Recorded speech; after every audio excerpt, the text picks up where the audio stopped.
जय हिंद जय हिंद। नमस्कार दोस्तों, आपका स्वागत है ASM classes Amarjeet sir mathematics classes पर। चलिए आज आपको हम घन और घनाभ के बारे में बताते हैं। जैसा कि आपको घन के बारे में मालूम होना चाहिए कि घन किसे कहेंगे, घन किसे कहेंगे। तो वैसा आकृति, वैसा ठोस आकृति, वैसा ठोस आकृति जिनकी सभी किनारे समान हो तो उसे घन कहेंगे। जिनकी सभी किनारे समान हो तो उसे घन कहेंगे। जैसे में अगर बात किया जाए तो बोल देंगे पासा। पासा छक्का जिसको आप बोलते हैं, छक्का जिसको बोलते हैं पासा बोल सकते हैं। जैसे आप झंडी मुंडी जो खेलते हैं तो वो जो गोटी होता है तो वो गोटी को हम बोल सकते हैं। जैसे हम बोल देते हैं घुमाने वाला 4-5 कलर का जो आप लेते हैं, क्यूब जो लेते हैं, क्यूब हम बोल सकते हैं। तो ये सब आकृति को हम घन बोल सकते हैं। क्या बोल सकते हैं? घन बोल सकते हैं। तो इसकी आकृति देखेंगे कैसे हो सकता है। इसकी आकृति कैसे हो सकती है, इसकी आकृति देखिए कैसे हो सकती है। तो इसकी आकृति की बात करते हैं तो देखिए एक वर्गाकार बनाइएगा। सतह एकदम वर्गाकार होनी चाहिए। क्या होनी चाहिए? एकदम सतह बिल्कुल वर्गाकार होनी चाहिए। और एक वर्ग ऐसे बना दीजिए आप। अब इसी को आप मिला दीजिएगा। जब आप इसको ऐसे करके मिला दीजिएगा तो देखिए एक घन बन गया। क्या बन गया बाबू? ये घन बन गया। अब ये घन देखिए, घन को बनाने के लिए आपको ध्यान होगा कि मैंने कितने वर्गों का यूज किया, तो 2 वर्ग का। यहाँ लिख देंगे घन के लिए, नोट में लिख लेंगे बाबू कि घन का निर्माण के लिए, घन के निर्माण के लिए क्या चीज़ का, आप अभी क्या पढ़ रहे हैं? घन पढ़ रहे हैं। क्या आपको याद होनी चाहिए? आपको याद होनी चाहिए कि हम घन पढ़ रहे हैं। तो घन की निर्माण के लिए, घन की निर्माण के लिए 2 वर्गों की आवश्यकता है। 2 वर्ग की ज़रूरत है। 2 वर्ग की ज़रूरत है। एक घन के निर्माण करने के लिए 2 वर्ग की ज़रूरत है। और इनमें अगर हम शीर्ष की बात करें तो देखिए ये कोना, अपने घर को ही याद लीजिएगा ना। आपके घर में के गो कोना होता है एकदम शीर्ष वेक्टर। तो देखिए कितने कोना, 1 कोना यहाँ, 2 कोना, 3 कोना, 4 कोना।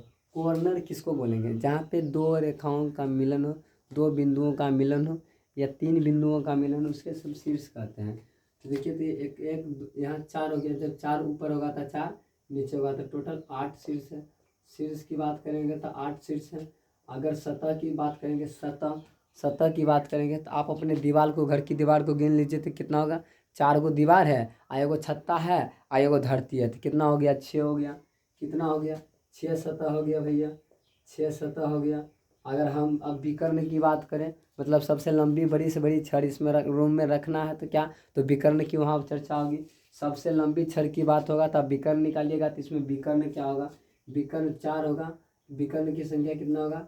4 विकर्ण होगा। और चारों विकर्ण क्या होगा? परस्पर क्या होगा? समान होगा। परस्पर समान होगा। अब अगर किनारे की बात किया जाए कि इसमें कितने किनारे होगा, तो आप गिन लीजिएगा कितने किनारे होगा। देखिए कितने, एक 4 वर्ग, एक वर्ग खींचे ना भाई, वर्ग खींचे तो 4 भुजा, और ऊपर एक 2 गो वर्ग खींचे तो 8 भुजा, तो इसी हो गया।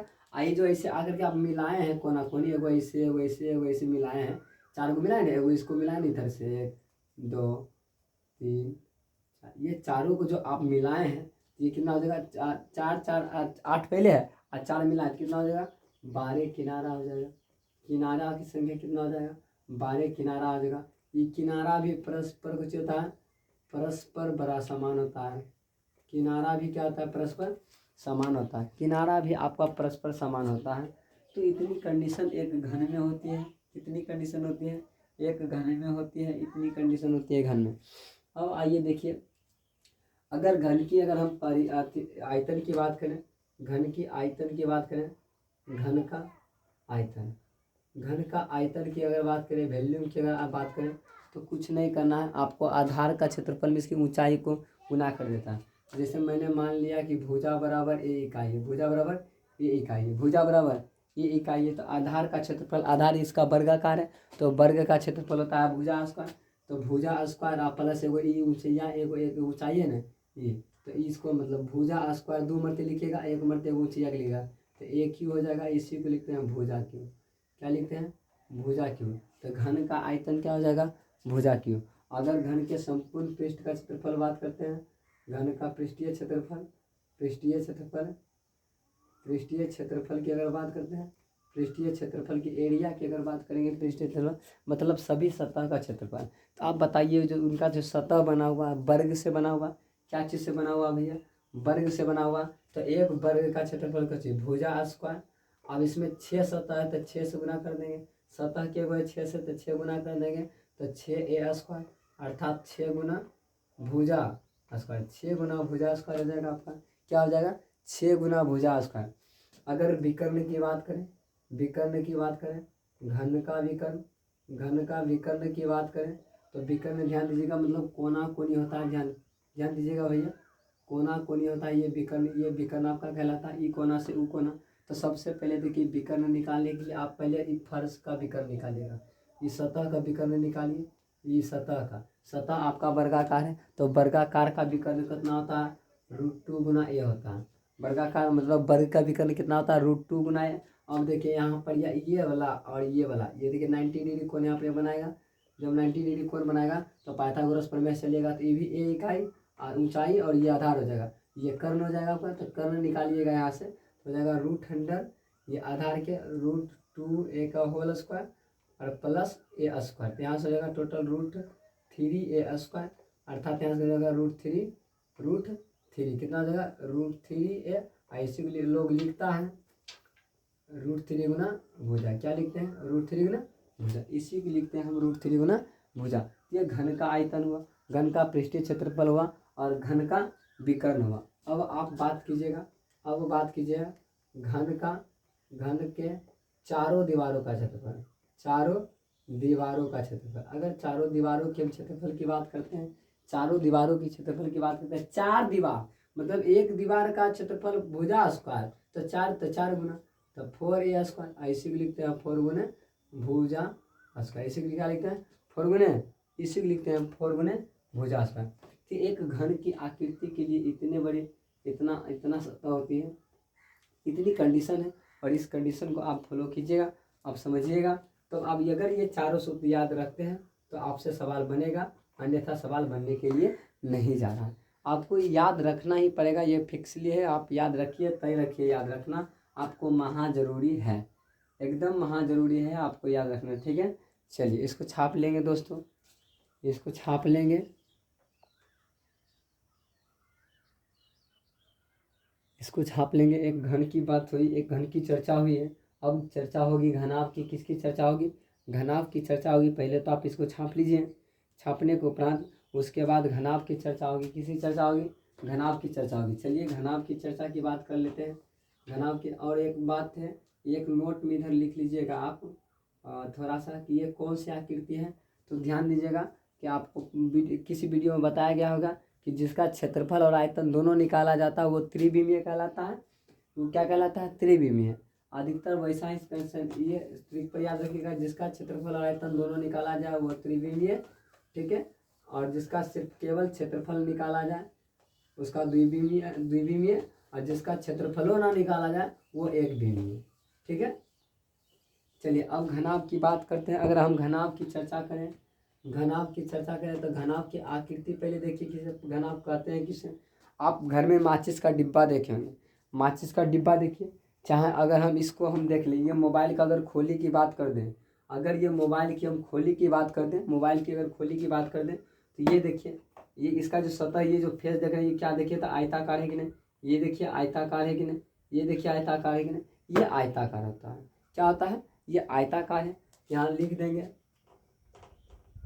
वैसा आकृति जो माचिस के डिब्बे, ठीक है, माचिस के डिब्बे तथा आप क्या बोल सकते हैं, घर का बक्सा, हाँ, घर का बक्सा की आकृति जैसी हो, आकृति जैसी हो तो उसे घनाभ कहते हैं। अब ये घनाभ बनती है कैसे, इसकी निर्माण कैसे होती है, देखिए आप साधारण से 2 आयत खींचिए। कितने आयत खींचेंगे बाबू, दो आयत खींचिए, दो आयत देख लीजिए, ध्यान दीजिएगा, दो ही आयत खिंचाया जा रहा है, दो आयत खींचिए। अब इसके शीर्षों को मिला दीजिए, एक हुआ, दो हुआ, तीन हुआ, चार हुआ। अब ये बन के रेडी हो गया, ये आपका घनाव कहलाएगा। क्या कहलाएगा? घनाव कहलाएगा। अब देखिए इसमें नोट में लिखिएगा कि घनाव में जो है ना कितने सतह होता है, तो 6 सतह होता है। अगर किनारा की बात करें तो 12 किनारा होता है, किनारा की बात करें तो 12 किनारा होता है।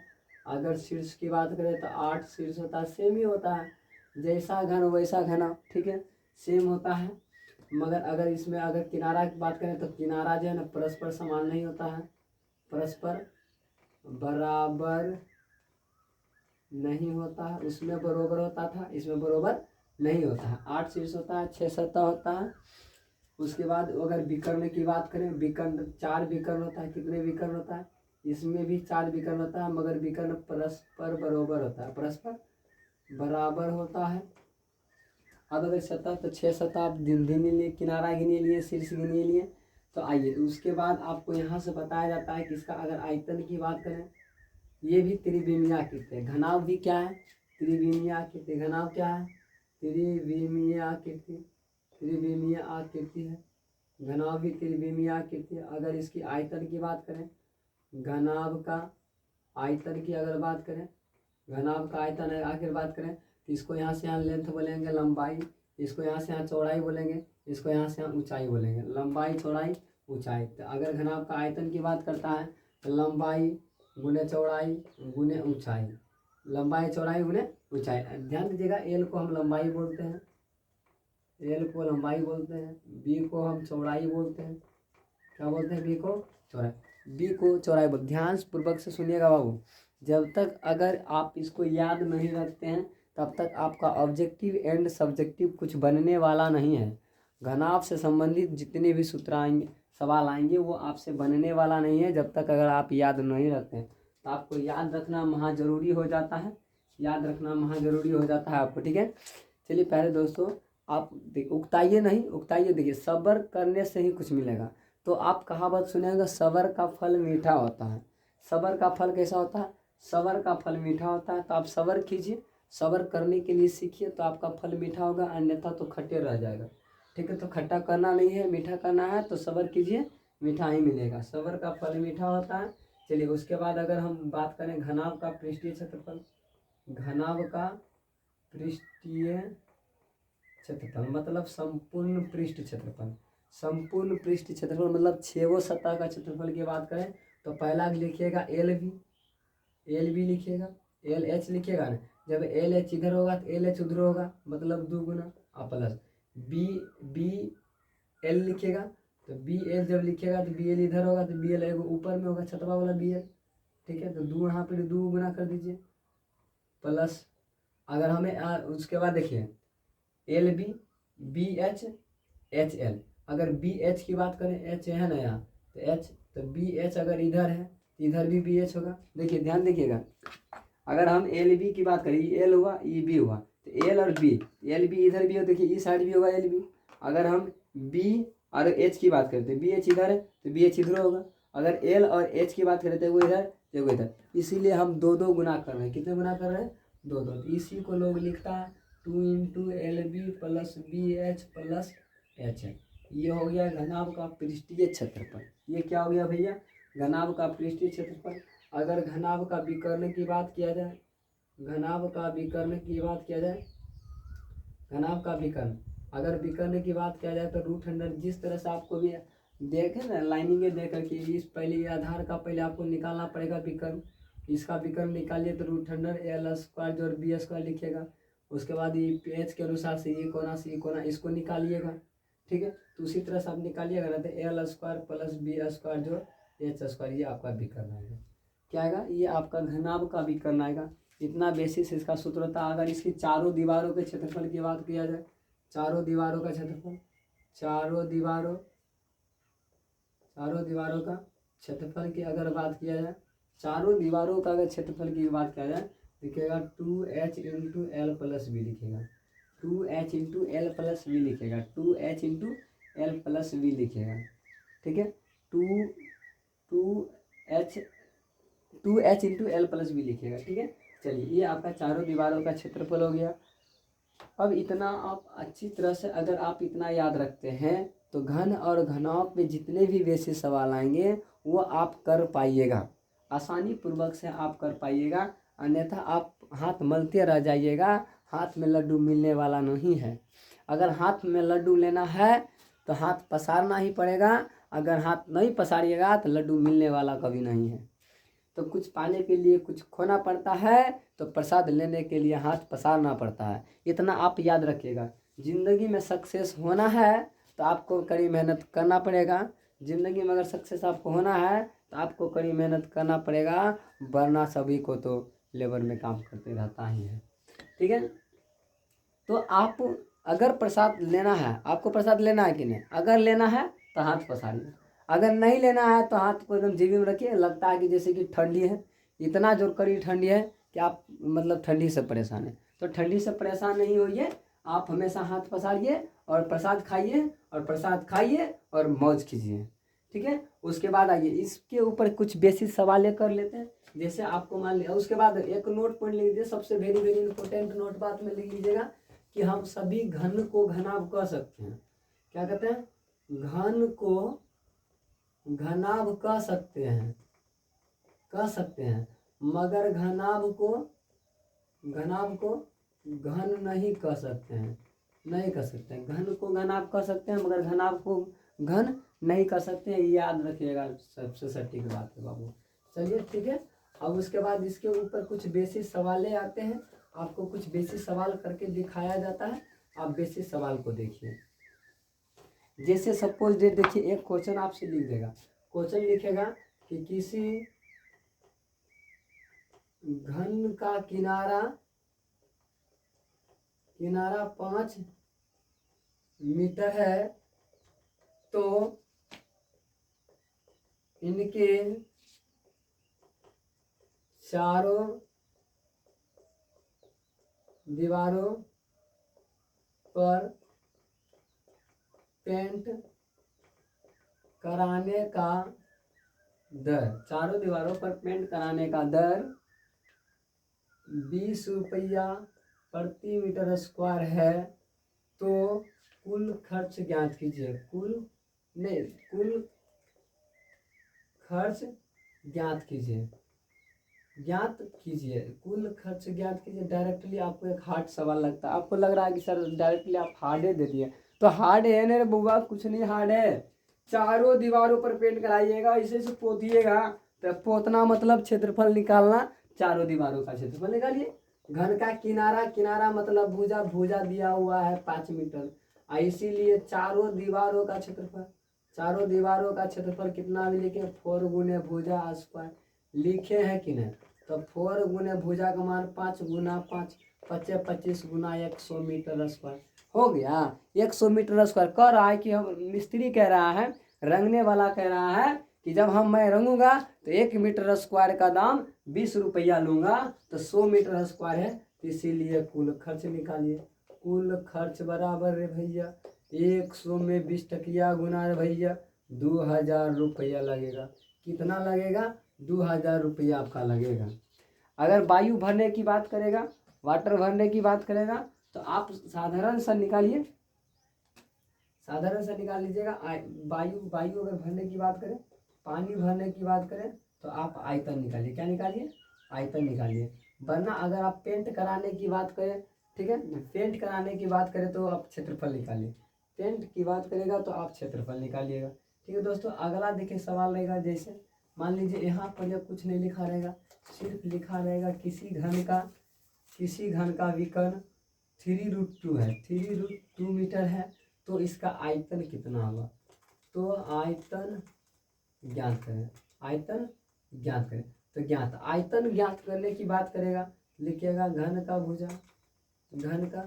भुजा बराबर 3√2 मीटर, 3√2 मीटर। अब इसीलिए घन का आयतन, अब बता ही नहीं, थोड़ा हम लिख लिए कि घन के आयतन बराबर सूत्र की होगा, क्या होता है? घन के आयतन का वो सर जी 4 गुने भुजा स्क्वायर। अरे बाकल 4 गुना भुजा स्क्वायर लिखिएगा ना तो ऐसे लोग गलत कर देगा, क्योंकि आयतन है तो क्यू में होना चाहिए आपका स्क्वायर में, तो ये तो पहले समझा गलत है, क्यू में होना चाहिए। ठीक है, तो घन का आयतन होता है ए क्यू, क्या होता है ए क्यू, भुजा क्यू, भुजा क्यू, तो भुजा क्यू आपको लिखाना है।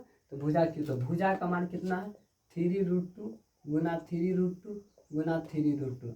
अब 3 का क्यू 3 तिया 9 9 तिया 27, और 2 का क्यू कितना होगा 2√2, कितना हो जाएगा बाबू 2√2, और 27 दूनी 54, 54√2 मीटर स्क्वायर, मीटर में है तो मीटर क्यू देंगे, आयतन में होगा तो मीटर क्यू, क्षेत्रफल में होगा तो स्क्वायर।